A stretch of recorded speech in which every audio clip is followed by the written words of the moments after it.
चाहे जो जिसका भी नाम ले लीजिए, ये फर्जी अम्बेडकरवादी हैं। अम्बेडकर बाबा साहब के नाम पर ये क्या कुछ बोल सकते हैं? कोई खराब शब्द बताइए। नहीं, छोड़ दीजिए। मैं ये कह रहा हूँ कि जितने बड़े बड़े पार्टी बने हुए हैं, परोक्ष रूप से आप बसपा पे, बाम से पर, कांशी राम जी पे, मायावती पे, सब पे एक सवाल उठा रहे हैं। बड़ी बड़ी मूर्तियाँ बनी हुई है नोएडा में भी या लखनऊ में भी। अच्छा डॉक्टर साहब, ये बात बताइए, मैं इससे तंग आ चुका हूँ। बाबा साहब अम्बेडकर पर सवाल उठ सकता है, माननीय कांशीराम पर सवाल नहीं उठ सकता है। बाबा साहब पे कौन सवाल उठाया दलित नेता? कौन सा सवाल नहीं उठाए?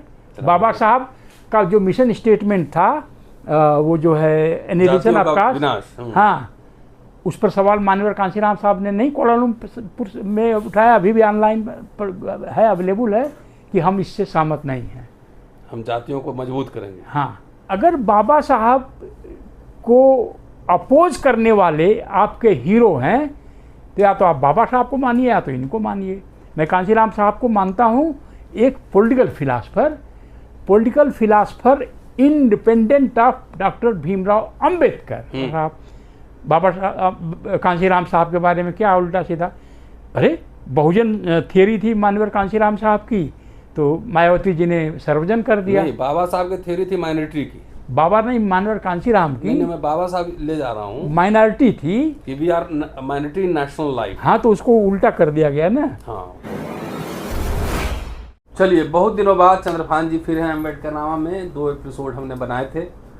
एक पिछला एपिसोड आपने देखा जिसमें दलित समाज का ऊपरी महल जो है खाली है, ऊपर 4th फ्लोर खाली है दलित समाज का। तो खाली है, वैकेंसी है, आप चाहें तो वहाँ पे अप्लाई कर सकते हैं। दुनिया भर में बाबा साहब को लेकर बहुत धूम है। ऑस्ट्रेलिया, इंग्लैंड, अमेरिका, कनाडा, हर जगह जो है ना जयंती मनाई जाती है, बड़ी बड़ी कार्यक्रम भी होते हैं, बड़ी बड़ी मूर्तियां भी लगाई जा रही है। भारत में भी धूम है, पूरा एकदम नीला में, हर जगह नीला नीला दिख रहा है। हालांकि ये बात अलग है कि मध्य प्रदेश के ग्वालियर हाई कोर्ट में बाबा साहब की मूर्ति नहीं लगने दी जा रही है और वहाँ पर कुछ लाठी उठी भी लेके वकील लोग बैठे हुए हैं। फिर चंद्रभान जी का इस पर अलग टेक है, उसमें हम बात नहीं करेंगे। लेकिन आखिर इतना जब दुनिया भर में धूम है अम्बेडकरवाद की, और भारत में भी धूम है पूरा, है ना, जय भीम और तमाम सब रोज दिन चल रहा है, रोज आंदोलन हो रहे हैं। इस संदर्भ में ये बेहद ही ज़रूरी हो जाता है कि समझें कि अम्बेडकरवाद वाकई है क्या। चंद्रभान जी फिर एक बार हमारे साथ इस एपिसोड में स्वागत है। Chandrabhan ji, thank you doctor Ratanlal साहेब। सर ये सवाल जो है बहुत सिंपल है, इसका आंसर बहुत सिंपल है, सवाल गंभीर है। आप अम्बेडकरवादी अमेरिका में हैं, न्यूयॉर्क में हैं, बॉस्टन सिटी में हैं, कैलिफोर्निया में हैं, वैंकूवर है कनाडा में, वहाँ हैं, जो मेलबोर्न में है ऑस्ट्रेलिया में हैं, ऑस्ट्रिया में हैं, जर्मनी में हैं, इंग्लैंड में हैं, चारों तरफ फैले हैं। तो कई बार ऐसा है कि दूध में पानी मिलाते जाइए तो मालूम है एक किलो दूध में 5 कुंटल पानी हो गया। फैलते जाता है। हाँ, तो आप जितना नाम लिए हैं कि दलित अम्बेडकरवादी फैले हुए हैं, इनका फैलाव हो गया है। फैलाव होने से कई बार चीज़ें फट भी जाती हैं। कंसंट्रेशन होने से मक्खन बनता है ना, मक्खन बनता है। किसी एक दलित संगठन, किसी एक दलित पार्टी, किसी एक दलित इंटेलेक्चुअल या सोशल लीडर का नाम बताइए जिसके एजेंडे में वो चीज़ें हों जो बाबा साहब अम्बेडकर की सबसे प्रिय हैं। Number 1, universal freeship from primary to university, engineering, medical college वगैरह वगैरह, पॉलिटेक्निक। मैनिफेस्टो में उन्होंने लिखा था, है ना। नहीं, वही तो उनका जो वायसराय साहब थे, लिन लिथ घो वही से सब शुरू हुआ ना। बोले उनको तो 19-20 बच्चे भेजे थे इंग्लैंड में। हाँ, नहीं, स्कॉलरशिप, फ्रीशिप सब वही से हुआ ना, जिसके एजेंडे में universal scholarship, universal fellowship, universal freeship और नौकरियों में आरक्षण, लेकिन सब लोग बैनर में लिखा रहता है एजुकेट पहला, एजिटेट, ऑर्गेनाइज। नहीं, वो तो एक एब्स्ट्रैक्ट है ना, अमूर्त स्लोगन है। उसका जो जमीनी मतलब ये है ना कि स्कूल में जाते ही बिना फीस का एडमिशन हो जाएगा, कॉलेज में जाते हो जाएगा, हॉस्टल मिलेंगे, हाई स्कूल के बाद सबको स्कॉलरशिप मिलेगी, बुक बैंक की भी फैसिलिटी हुआ करती थी कभी। इवन मैं ये कह रहा हूँ, जब उन्होंने इंडिपेंडेंट लेबर पार्टी का मैनिफेस्टो लिखा था, उसमें भी जहाँ तक मुझे याद रहा है इस चीज को हाईलाइट किया था 1936 एजुकेशन को, एजुकेशन, हाँ, और अपने गांव में लाइब्रेरी बनाएंगे। अपने शेड्यूल कास्ट फेडरेशन के मैनिफेस्टो में जो अक्टूबर 1951 में 51 में रिलीज हुआ, उन्होंने विभिन्न क्लासेस के बीच जो ऊंच नीच का जो है गैर इनइक्वालिटी है, उसको दूर करने का एकमात्र साधन एजुकेशन बताया था। तो जिस भी दलित, उसका कोई भी नाम ले लीजिए, कि एजेंडे में फ्रीशिप, स्कॉलरशिप, नौकरी नहीं है, वो कभी भी दूर दूर तक अम्बेडकरवादी नहीं हो सकता है। तो जो आपको क्या लग रहा है कि बाबा साहब के बाद जो आप ये बता दीजिए, जो फैले हुए हैं दलित, फैल गए हैं, लंदन में कोई दलित स्कॉलरशिप है? कहीं नहीं। न्यूयॉर्क में या अमेरिका में कोई एक दलितों द्वारा ये स्थापित कोई एक दलित स्कॉलरशिप है? हार्वर्ड में ही पैसा जमा कर देता इंडोमेंट फंड, और उसी से कहीं भी कोई एक दलित स्कॉलरशिप है? बाबा साहब तो 14 लोगों को विदेश भेजे थे पढ़ने के लिए, वो पढ़ के आए क्या कि वो अलग बात है। तो अपने को अम्बेडकरवादी कहना, अम्बेडकर की बड़ी सी स्टैचू बना देना, बड़ा सा फोटो लगा देना, क्या यही अम्बेडकरवाद है? वही तो हम जानना चाह रहे हैं। हाँ, तो ये जो जितना फैला दिख रहे हैं, यहाँ अम्बेडकरवादी, उधर अम्बेडकरवादी, इधर इधर इधर इधर, आप उसको, इसके लिए बुरा शब्द मैं नहीं इस्तेमाल करना चाहता। ये लोग क्या हैं, मतलब कि समझिए कि अब क्या बताऊँ, देहरादून जाइए आप बाई रोड तो देखिए एक जंगल का एरिया आता है, बंदर ही बंदर, बंदर ही बंदर। तो क्या बहुत सारे बंदर हो गए, तो क्या बंदरों का बहुत बड़ा समाज हो गया, राज हो गया ना? इतने छोटे छोटे बंदर हैं, 6 महीने में ही, 1 साल में ही बंदर बाप बन जाता है। तो अगर अंबेडकर के मूल सूत्र 5 पॉइंट बताइए जिस पे काम करना चाहिए। फ्रीशिप, स्कॉलरशिप, नौकरियों में आरक्षण, खुद संस्थाएं बनाएं, इसके बाद जो है जो बाबा साहब बनने का अभिनय, नहीं ये सब हो गया, 4 हो गया ना। एक विद्वता ना, मतलब नॉलेज के, प्रोडक्शन ऑफ नॉलेज, वो तो उसमें सब शामिल है। बाबा साहब जैसा बनने का अभिनय, एक्टिंग, सूट पहने, बूट पहन, जो प्राइमरी स्कूल के टीचर को भी 70-60 हज़ार 50 हज़ार मिलता है ना, 5 हज़ार में सूट मिल जाता है, 1000 रुपये में जूता मिल जाता है, पॉलिश करने वाला 50 रुपये मिल जाता है। तो बाबा साहब अम्बेडकर की तरह दिखने का प्रयास करें, क्योंकि कोई भी समाज उसके समर्थकों को, किसी उसके नेता के समर्थकों को देख करके ही नेता के बारे में एक ओपिनियन बनाता है। जैसे जय गुरुदेव के समय लोग जो है टाट पट्टी, बोरा वगैरह का कपड़ा पहनने लगे थे, याद है? वो जो सीमेंट वाला या खाद का आता था, चट्टा बोलते हैं या क्या बोलते हैं, उसका कपड़ा पहनने लगे थे, तो लोगों को लगा कि गुरुदेव क्या चीज़ है। तो दलित समाज अंबेडकर जैसा दिखने के लिए, मैं उनकी बात कर रहा हूँ जिसके पास पर्याप्त पैसे हैं, वो क्यों नहीं जूते पर पॉलिश करता है अपना? बाबा साहब तो अम्बेडकर, तो आप देखिए वो जो जहाज में फोटो, एक नहीं, मैं तो वहाँ भी गया हूँ नागपुर के आगे, जहाँ पे उनके पूरे रखे, चश्मा कलम सब रखा हुआ, मैं देख के आया हूँ, गाउन, छड़ी, हाँ नाम भूल गया था। तो ये जो हैट में लगा के घूम रहा था संसद भवन पर, और लोग पीछे बोले थे देखो जोकर जा रहा है, इसी तरह के लोग बाबा साहब अम्बेडकर को भी जोकर बोलते थे, ये जो है कांग्रेसी उस समय के। तो ये 5 चीज अगर कोई नहीं करता है, जो भी हो, जितना भी नाम हो, जो जितना भी सेक्रीफाइस कर दिया हो, पैदल चल दिया हो, ये कर दिया हो। इतना आप तो हम लोग कोशिश करके कुछ बच्चों को हम लोगों ने दिया था स्कॉलरशिप यहीं से। अच्छा, उस लड़की के पिताजी 24% इंटरेस्ट का पैसा लिए, कुछ पैसा उसके लिए उठाई करिए, जनरेट करिए। हाँ, चलिए अम्बेडकर आप गालियाँ पड़ती है, कोई पैसे से देगा नहीं है, हमको लगता है लोगों को लगता है गलत रास्ता हम बता रहे हैं, शासक बनने से रोक रहे हैं।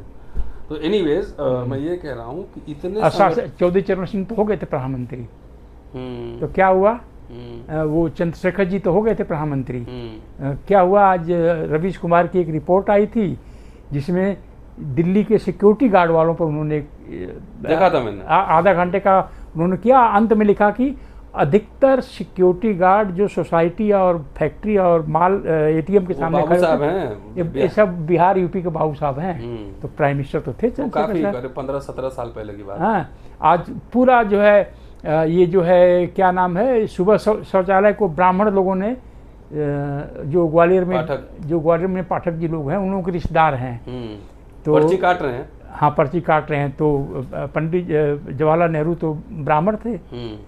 तो ये जो सत्ता, अटल बिहारी वाजपेयी ब्राह्मण थे, उन्होंने डिसइन्वेस्टमेंट मंत्रालय बना दी पूरा। हाँ, तो जो चाय बेच रहे हैं, एक हमने वीडियो जारी किया था, एक फोटो दिल्ली में राधे श्याम पार्क के बगल में एक पंडित जी हैं, चाय बेच रहे हैं 15 साल से, बस्ती के रहने वाले हैं। तो क्या वाजपेयी जी के प्राइम मिनिस्टर बनने से इतनी सी बात ये दलितों के ऊपरी महले में समझ में क्यों नहीं आती है? यह तो एक व्यापक शोध का विषय है। देखिए, तो इसका मतलब क्या है, बाबा साहब का जो पूरा फिलॉसफी, हाँ, तो जो फैले हैं ना, फर्जी लोग हैं ये, फर्जी बाबा साहब के फॉलोवर।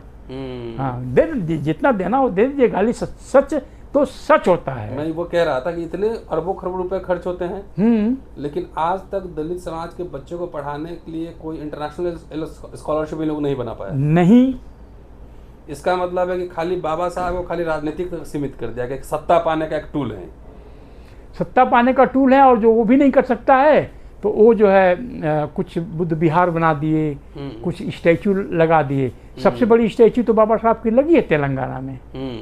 तो तेलंगाना में जो एक दलित लड़का है जिसको IIT में एडमिशन मिला था, उसके पिताजी की डेथ हो चुकी थी, मदर डेली वेज वर्कर थी।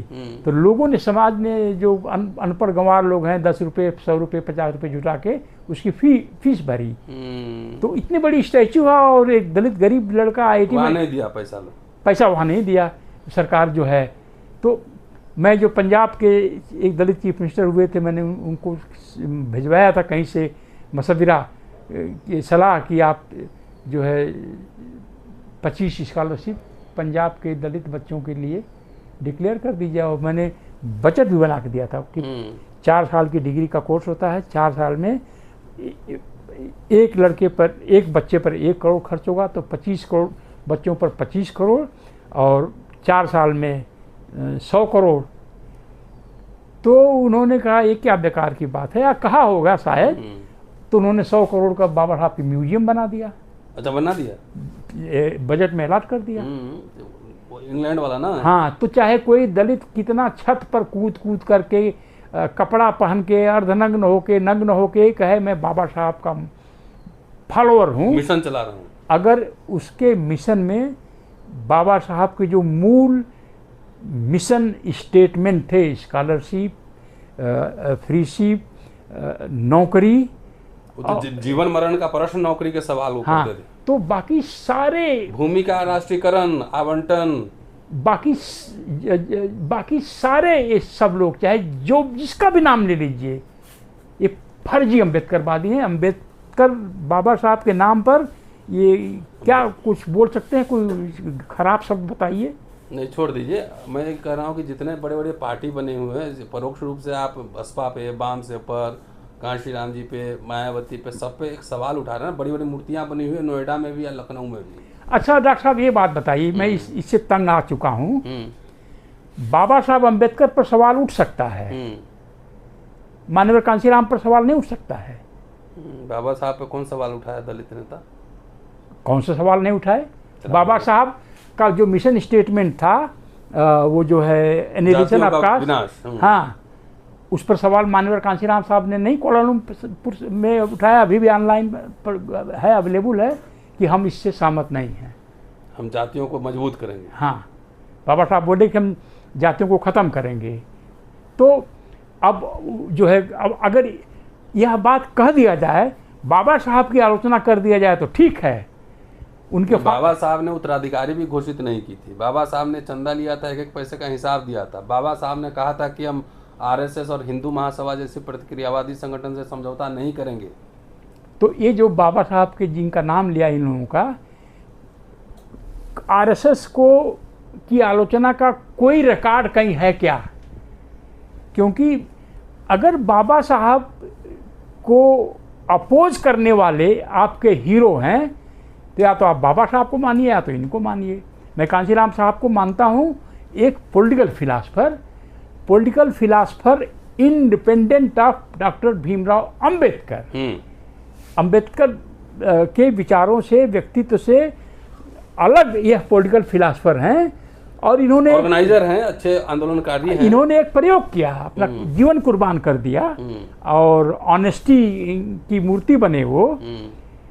पर मान्यवर कांशीराम साहब के फॉलोअर्स यह बात क्यों नहीं मानते कि कांशीराम एक स्वयं अंबेडकर से भिन्न हट करके एक पॉलिटिकल फिलासफर थे। उनकी पॉलिटिकल फिलासफी क्या थी, इस पर डिबेट होना अलग बात है।